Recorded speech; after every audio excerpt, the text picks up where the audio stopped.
Come sarà il Veneto fra 5 anni? Sarà un Veneto che ruggisce come il leone di San Marco. Roberto Marcato lancia la sua candidatura a consigliere regionale. L'assessore uscente allo sviluppo economico detta la sua ricetta per far ripartire il Veneto. Sostegno alle imprese profondamente segnate dall'emergenza sanitaria del Covid, un sistema fieristico regionale declinato nel territorio. Ma si deve partire dall'autonomia, che per Marcato deve essere la madre di tutte le battaglie per il prossimo governo della regione. E manca soprattutto una riforma costituzionale che metta il Paese nelle condizioni di essere un Paese moderno. E qual è questo? Il federalismo, l'autonomia.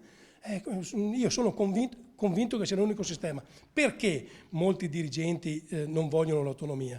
È perché significa responsabilità. Ad oggi, se la tua regione fa un buco, mamma Roma paga a piedi lista. Quindi tu puoi essere il più bravo governatore del mondo o un idiota patentato, che tanto comunque le cose non cambiano perché qualcuno paga al posto tuo. Con l'autonomia sei costretto ad essere bravo. Ragazzi, questa è la partita che ci giochiamo.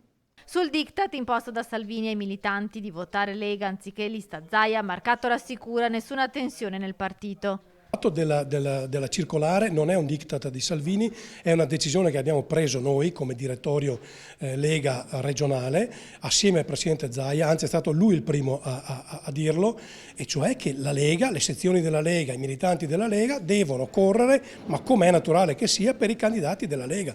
E sul referendum per la riduzione dei parlamentari, dopo alcuni tentennamenti, Marcato propende per il no. Il tema vero è la qualità dei parlamentari. Credo che la qualità si possa avere solo con l'elezione con la preferenza, cioè è il popolo che deve decidere i propri rappresentanti. Fatta così è una picconata alla Costituzione che secondo me servirà a poco.